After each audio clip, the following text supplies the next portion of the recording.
SER Podcast.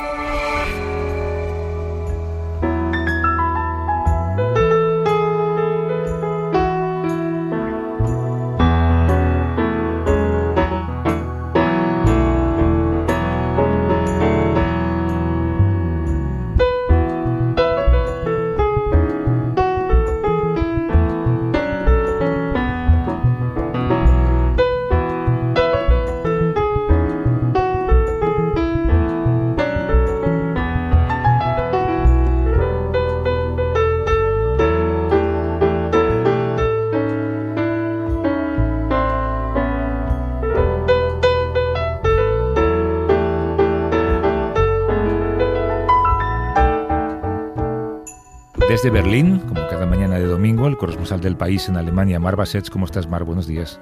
Hola, Javier. Buenos días. Guten Morgen. ¿Te costó mucho, por cierto, no sé si te lo he preguntado, ¿te costó mucho encontrar casa en Berlín cuando te marchaste de París? Bueno, ¿sabes? Tuve una ventaja, que es cuando tienes poco tiempo para buscar... te quedas con lo primero que encuentras, ¿no? Sí, o no sé, o tienes suerte o te esfuerzas más y te concentras, ¿no? Como cuando te concentras un trabajo con una fecha de entrega, ¿no? Y lo haces. Y resulta que nosotros vinimos con Beatriz, mi mujer, a Berlín a buscar piso entre las, a ver si te acuerdas, entre las elecciones legislativas francesas de junio y los Juegos Olímpicos, que empezaban a mediados de julio. Y en plan, teníamos una semana y bueno, y tuvimos la suerte de encontrarnos, aunque muchas personas nos han dicho, ¿pero cómo lo hicisteis para montar en una semana? A lo mejor es un segundo negocio para vosotros, montar una agencia inmobiliaria para turistas españoles que quieran residencia en Berlín. Sí. Había un viejo corresponsal de The Guardian que decía que nunca se llega a conocer bien un país hasta que no usas su sistema sanitario y hasta que no haces la compra en sus supermercados. Lo primero, espero que no tengas que usarlo, pero de lo segundo, ¿hay algo que te llama la atención cuando haces la compra en un supermercado?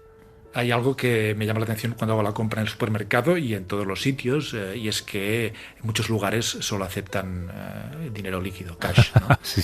No aceptan la tarjeta. Creo que lo habíamos comentado una vez, ¿no? Cuando hablamos de que los países nórdicos querían precisamente volver al cash desde las tarjetas de crédito, y aquí esto es todo lo contrario, y es una cosa que, bueno, me choca y choca a todas las personas que vienen aquí, la cantidad de lugares donde no se puede pagar con tarjeta, ¿no? Y ahora estuve unos días en Barcelona y en todos los sitios decía, ¿puedo pagar con tarjeta? Y me miraban con cara extraña, como, ¿cómo lo vas a pagar con tarjeta, no? Pero es que, claro, venía con el chip ya berlinés de que en muchos lugares vas a comprar, tienes la compra y cuando vas a pagar, no aceptamos. ¿Y ahí hay un trasfondo en B, digamos? ¿O? Mira, no lo sé. Es algo... No lo sé, yo creo que también hay mucha tradición, el apego a la moneda sólida, ¿no? Pero bueno, es un rasgo distintivo. A ver, que tiene que ver también con otro debate de fondo en la sociedad alemana y en la política de estos años, y que Alemania tiene que ponerse al día. El retraso de Alemania en la digitalización.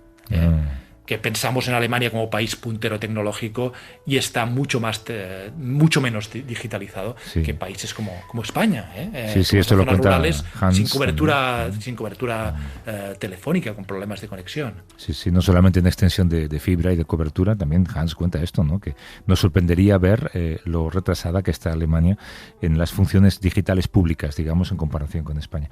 Bueno, el fax sigue existiendo. No me lo puedo creer. El número de fax, a ver, ya se convirtió en un chiste y una broma, ¿no? Porque realmente no se usa tanto, pero se sigue.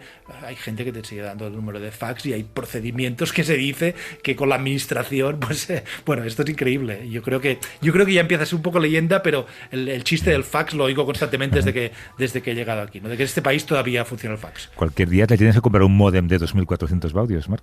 Sí. Bueno, empezamos, que está el invitado sentado en la mesa.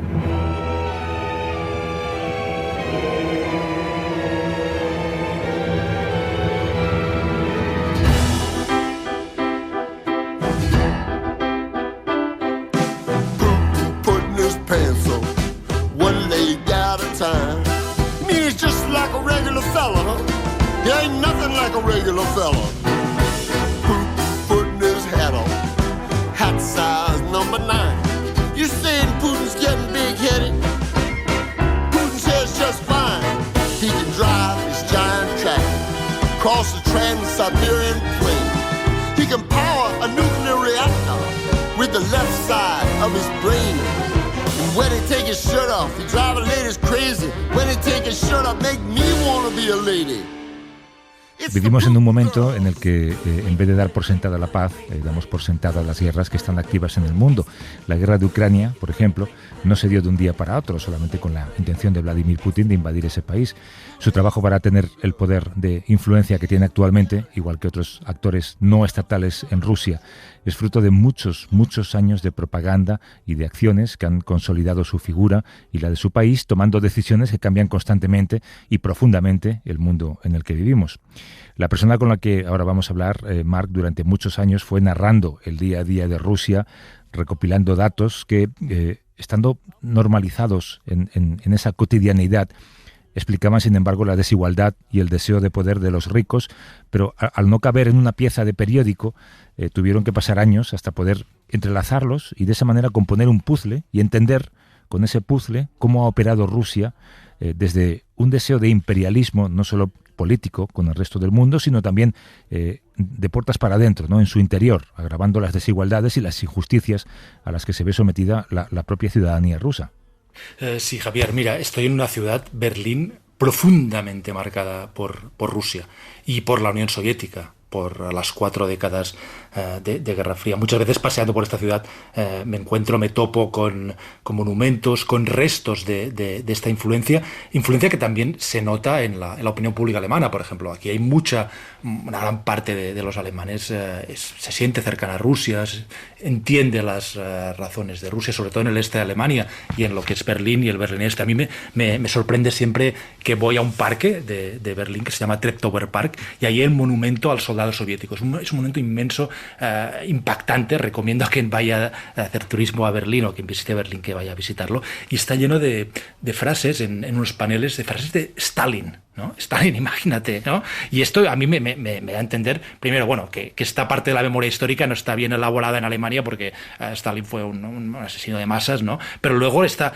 influencia permanente de Rusia en este país y que ha quedado, ¿no?, de aquella época. No hay que caer yo creo, en la paranoia o en las conspiraciones para entender y para ver que la influencia de Rusia, no solo en Alemania, en todo el mundo, sigue siendo importante y vigente.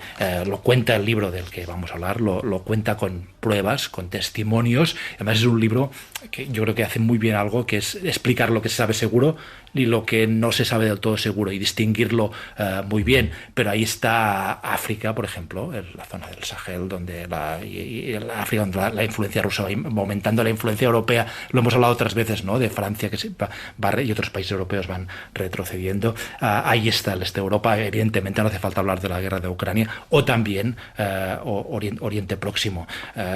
Paseando por Berlín también uno se da cuenta con esta historia de la Guerra Fría de la influencia y de lo que queda de Estados Unidos. Esto sería más bien en la parte occidental, la puerta de Brandenburgo, donde Ronald Reagan dijo: señor Gorbachev, tire este muro.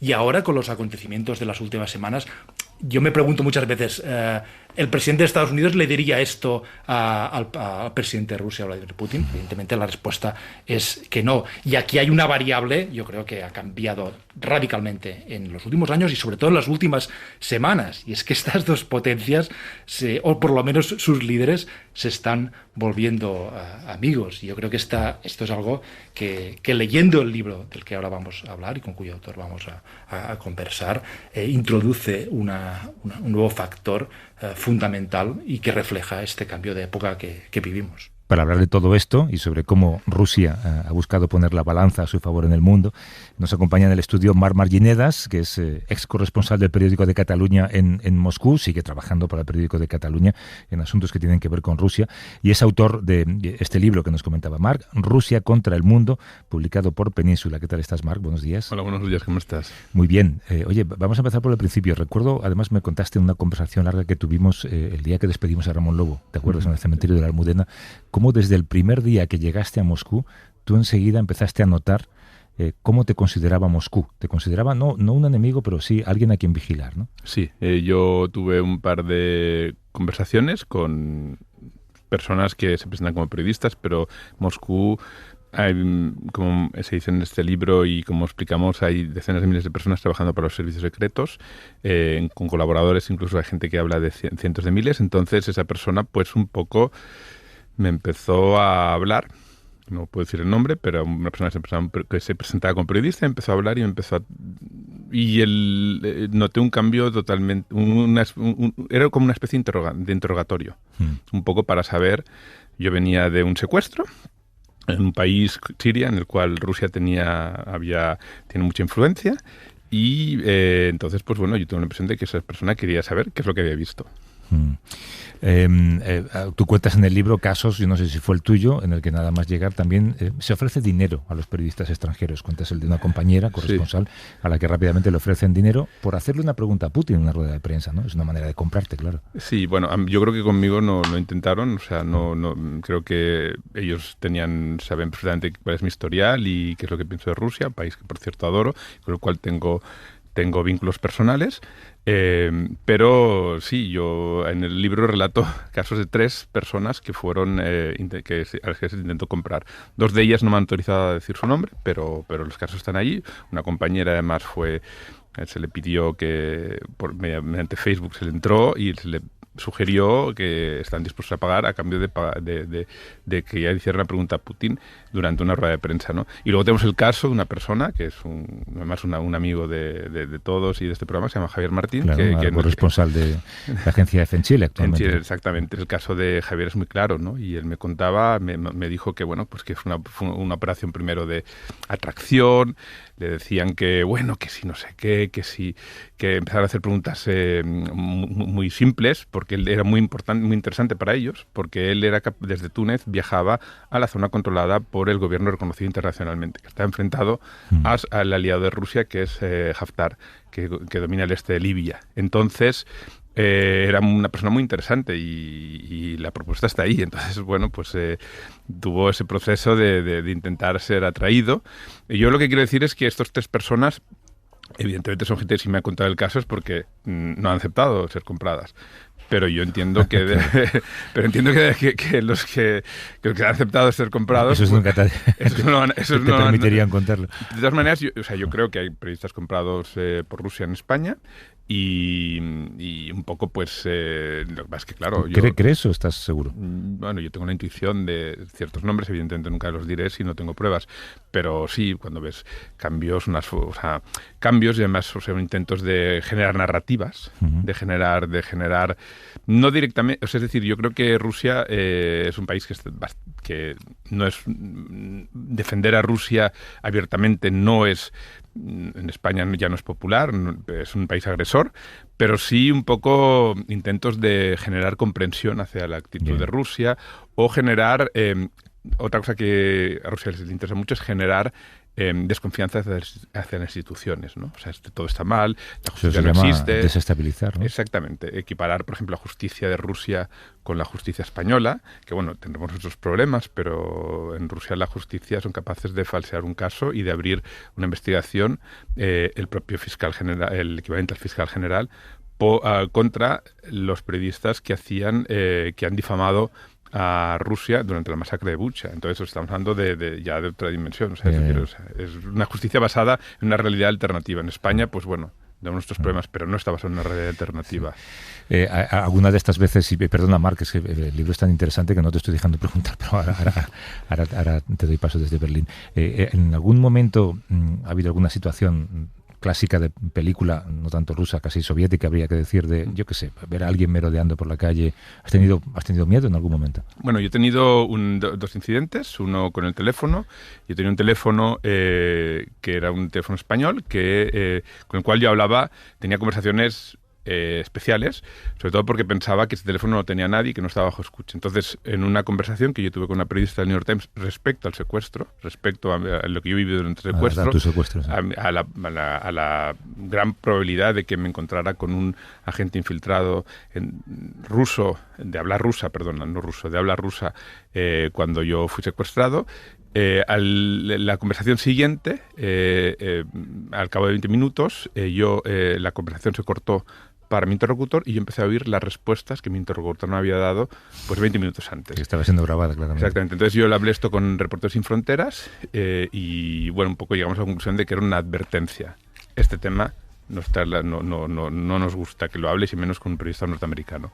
Y luego ya un segundo incidente que fue mucho más grave, que fue, no puedo dar detalles porque hay otra persona involucrada, pero es cuando tú sientes que la presencia del FSB está cerca. Y entonces fue cuando yo pedí a mi periódico, fue en el verano del 2021, pedí a mi director que me relevara, que las cosas están poniendo complicadas. Y mi director aceptó, me dijo, espera un año y vamos a preparar tu relevo. Y en ese año, digamos que estalló la guerra, y cuando estalló la guerra yo vi clarísimamente que me tenía que ir ya. De hecho, me fui.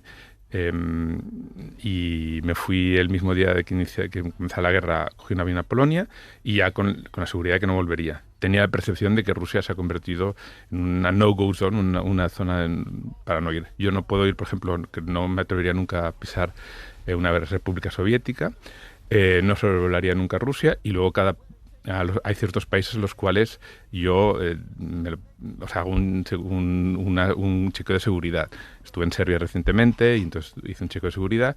Fui a México. En México yo sé que, por ejemplo, hay una parte del gobierno mexicano que tiene unas relaciones con gente que con la cual yo, al publicar informaciones, me ha atacado públicamente. Entonces yo lo que hice en México fue mantener un perfil bajo.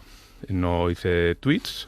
Estuve y recabé las informaciones que quería recabar, que eran fundamentalmente cómo dos cosas: cómo Nicaragua se había convertido en una plataforma para enviar inmigrantes hacia Estados Unidos, como fue Bielorrusia en su día, con el ánimo, era la época preelectoral, con el ánimo de generar tensión en la frontera y probablemente de incrementar las posibilidades de Trump de ganar. En un país, Nicaragua, que tiene como miles de asesores de seguridad de rusos apoyando al gobierno de Ortega. Y lo segundo era para explicar cómo México, que es un país importantísimo, se ha convertido en una grandísima plataforma para el espionaje ruso.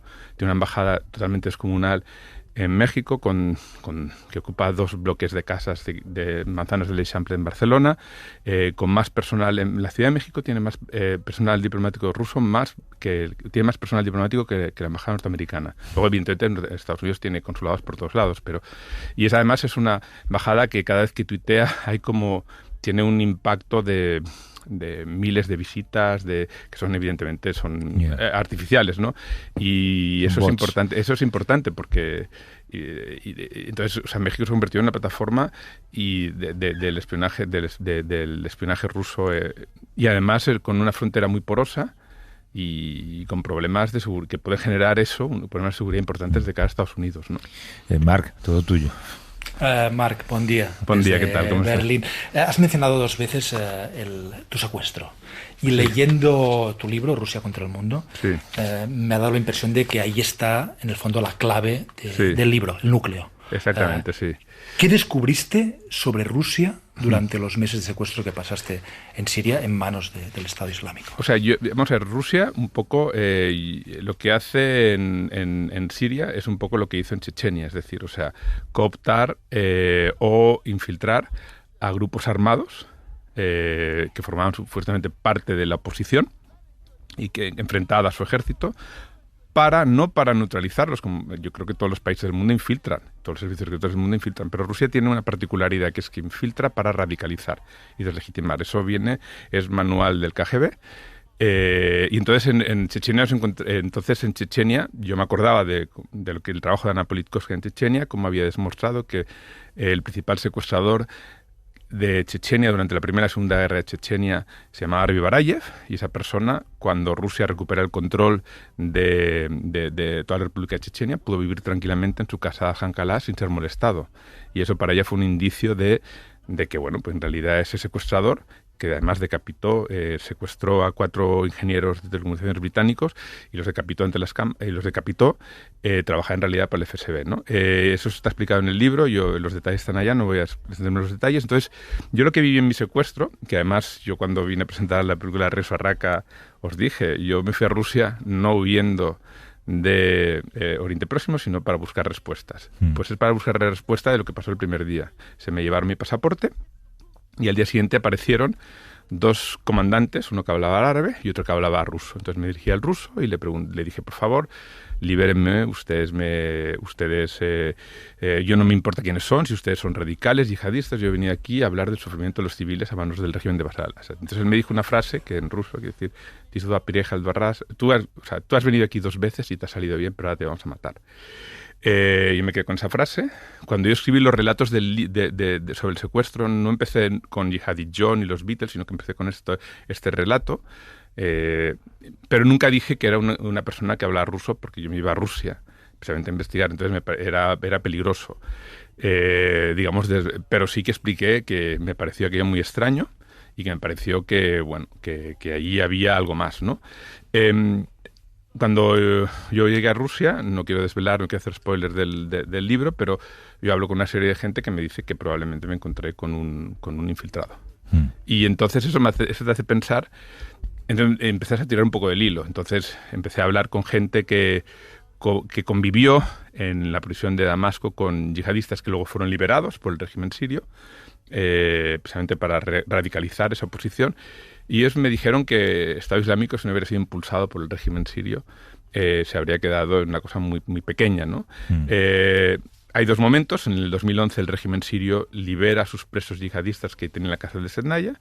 Esos se convierten además en comandantes importantes de milicias radicales de la oposición. Es decir, una oposición que que luchaba por los derechos humanos, no corrupción, democracia, se convierte en monstruosidad. Y es exactamente el mismo patrón de lo que sucedió en Chechenia en una década anterior. Y en el año 2013 pasa una cosa muy parecida, en este caso con Rusia. Rusia empieza a entregar, poco antes de los Juegos Olímpicos de Sochi, pasaportes a yihadistas que combatían alzados en armas en el sur de Rusia. Es una investigación que no la hice yo, la realizó Reuters. Me parece y una investigación muy completa, y además coincide en el tiempo con el yihadista de habla ruso con el cual yo me encontré, ¿no? Entonces bueno, el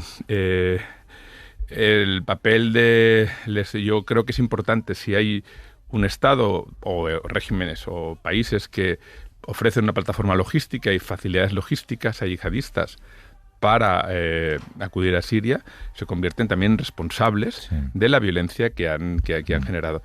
Déjame recordar que cuando hablas del secuestro, es el secuestro que sufriste en Siria junto al periodista Javier Espinosa y al fotógrafo Ricardo García Vilanova. ¿Durante cuánto tiempo estuviste? Yo estuve 6 meses, Ricardo y Javier estuvieron un poquito más. Fueron liberados un mes más tarde. He leído hace poco también cómo, por ejemplo, la Armada Española se encuentra muchos barcos en aguas internacionales en el Mediterráneo, barcos rusos, submarinos que de repente emergen, barcos de apoyo a los submarinos, se sacan fotos mutuamente, pero nadie sabe qué hacen allí. ¿Qué está persiguiendo Rusia? Bueno, a ver, Rusia hay 2 cosas, evidentemente, y hay un elemento, o sea, es decir, le interesa todo lo que suceda en España. España es un país, hay que asumir la realidad. O sea, para Rusia, España para Rusia es un país enemigo y pocas cosas puede hacer un gobierno para no ser percibido como tal. Es decir, o sea, y Rusia lleva mucho tiempo realizando, actos de guerra híbrida contra España, empezando por el propio, el apoyo que recibió en las redes y los intentos de azuzar un conflicto en Cataluña en el año 2017 por parte de medios gubernamentales. Cuyo responsable en aquel momento era Ina Finogénova, una persona que en estos momentos está trabajando aquí en España como comunicadora por un medio español, ¿no? Entonces España es un país percibido como hostil. Y entonces, pues bueno, eso interesa saber lo que hacen. Luego también hay un elemento, digamos, de presión psicológica. A Rusia siempre le gusta. O sea, nosotros, por ejemplo, en Moscú, cuando trabajábamos, sabíamos que una parte importante del personal local que trabajaba para nosotros informaba, porque no tiene otra posibilidad de no hacerlo, no tiene posibilidad de no hacerlo. Entonces, pues bueno, el hecho de que España encuentra submarinos y a barcos navegando por las aguas españolas, eso es un elemento de presión psicológica. Te tenemos en la diana, ¿no? Yeah. Sí, Marc, el capítulo precisamente que habla de España es fascinante. Y ahí aparece todo. izquierda, derecha, las simpatías rusas o el influjo ruso en España no tienen un color político.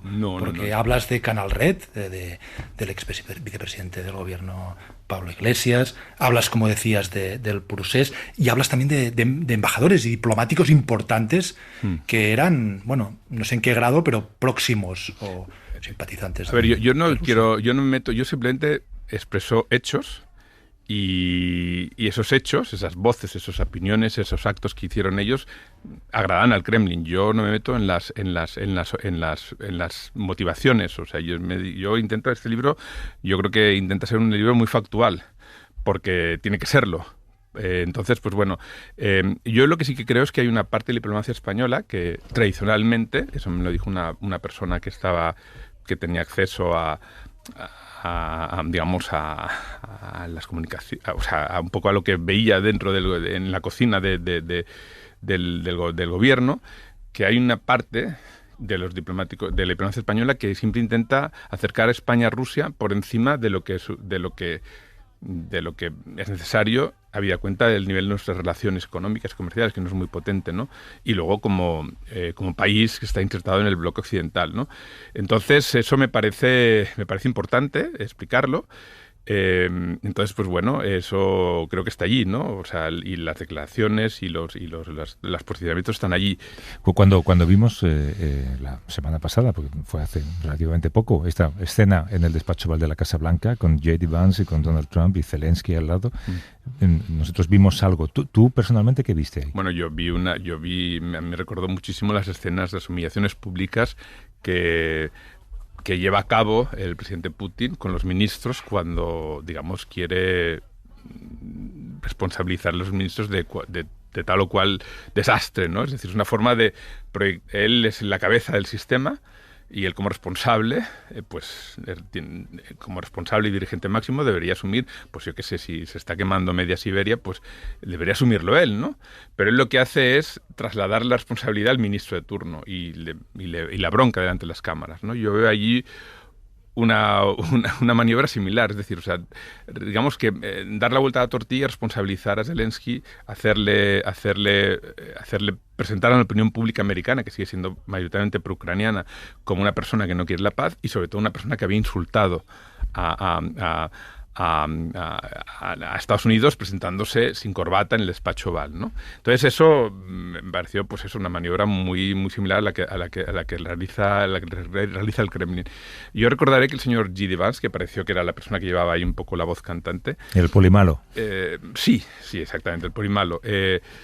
Esa persona, J.D. Vance, en una plataforma de vídeos participada por él, se publicaron hace poco, relativamente no sé cuánto tiempo exactamente, pero se publicaron 2 entrevistas con 2 combatientes americanos que habían sido apresados por los rusos y ellos habían dado una entrevista a RT, al canal de propaganda RT, en el cual aseguraban, bajo coacción evidentemente, que habían sido engañados por la propaganda occidental, ¿no? Esa entrevista no se pudo difundir en Estados Unidos o tenía un acceso muy limitado, porque RT también tiene un acceso muy limitado en Estados Unidos por el momento. Entonces J.D. Vance, en una plataforma de vídeos alternativa financiada por J.D. Vance, se publicaron esos vídeos. Cuando los americanos llegaron a Estados Unidos, denunciaron que habían sido torturados de cuello para abajo para obligar a hacer esa confesión. Y entonces, claro, ellos aparecían en imagen con la cara bien, porque no habían sido golpeados.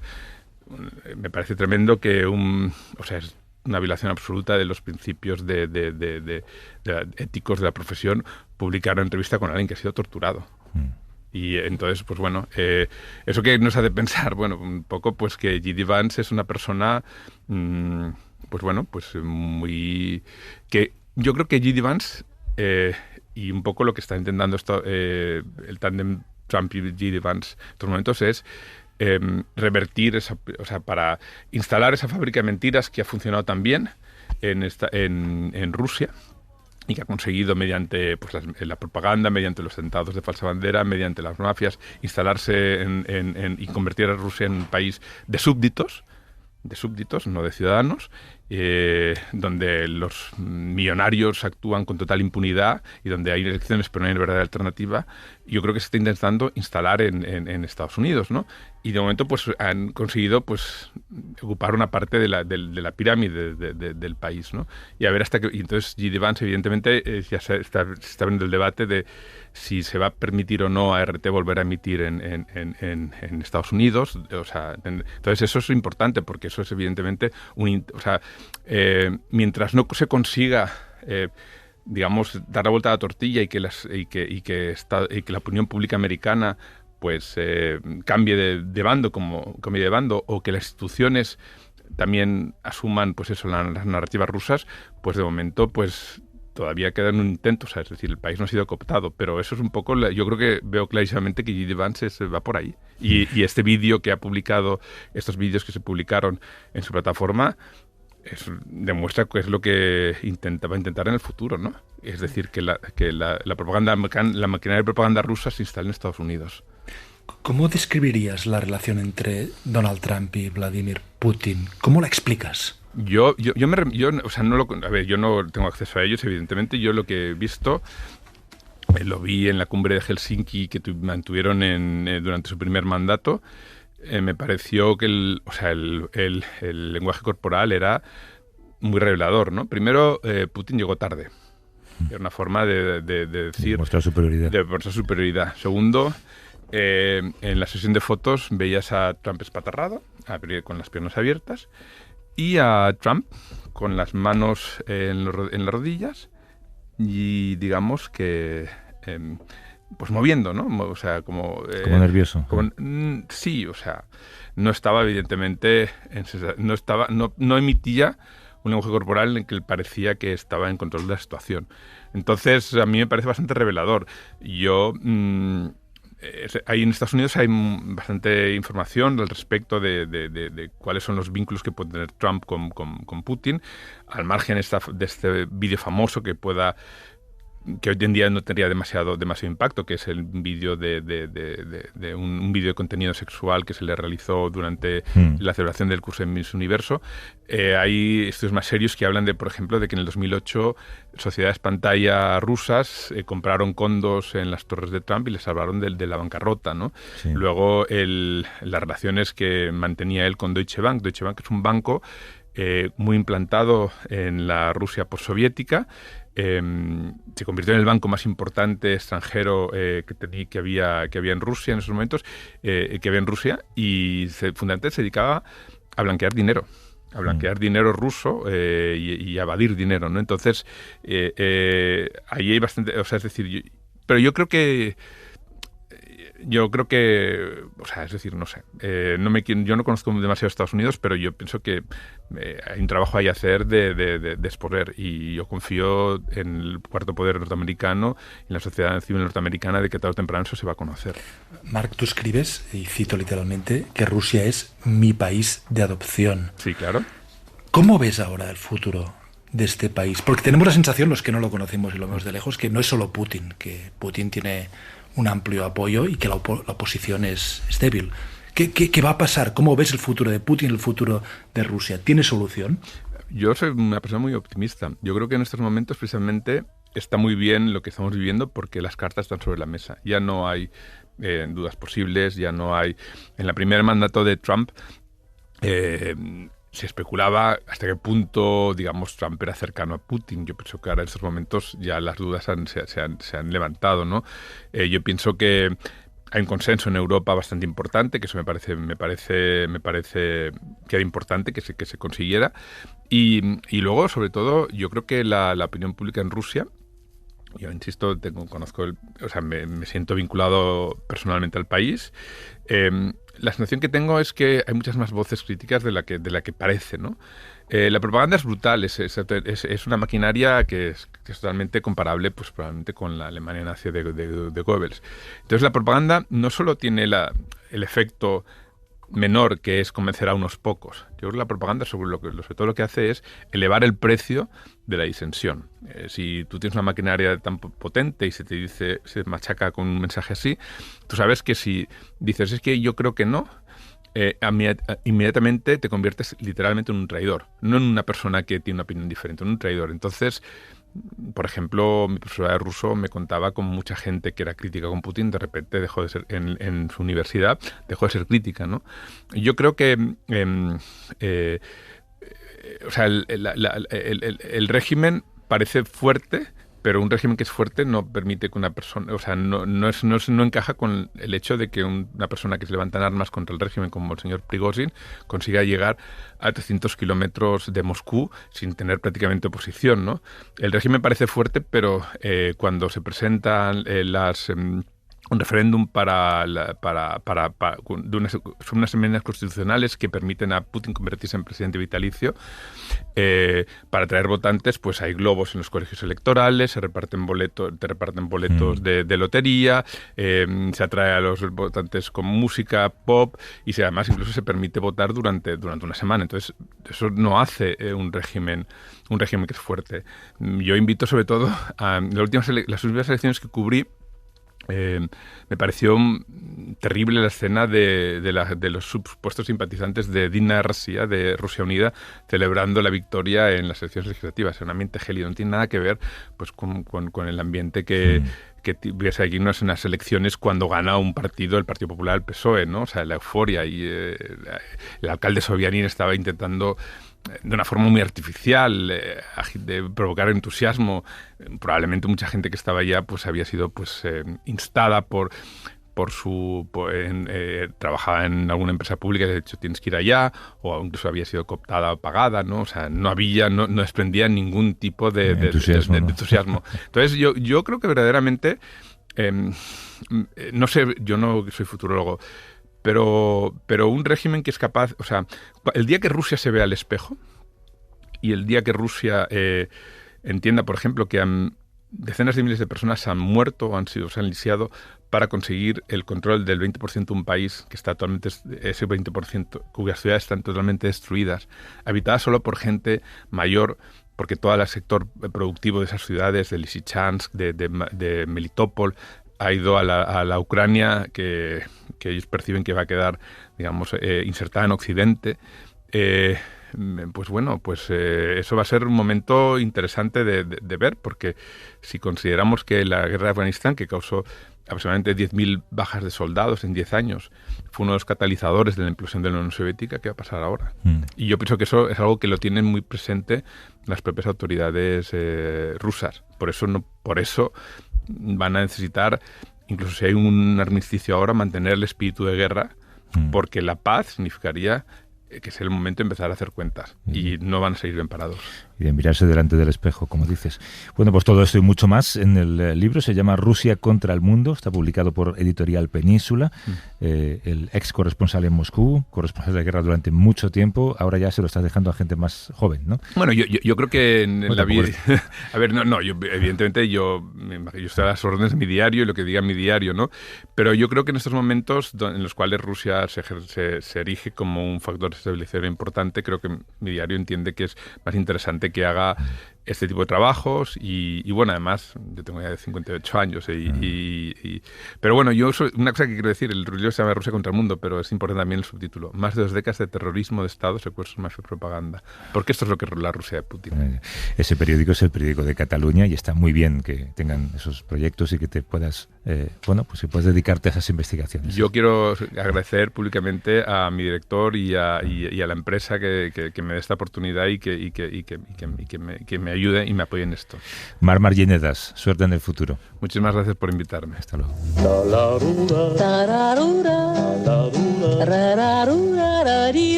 Es de esos libros que no puedes poner encima de la mesa, ¿verdad, Marc? No, y lo recomiendo. Rusia contra el mundo. Explica mucho de Rusia, pero también explica del mundo. Exacto. Del mundo que nos toca vivir. Hasta la semana que viene, Marc. Gracias, Javier.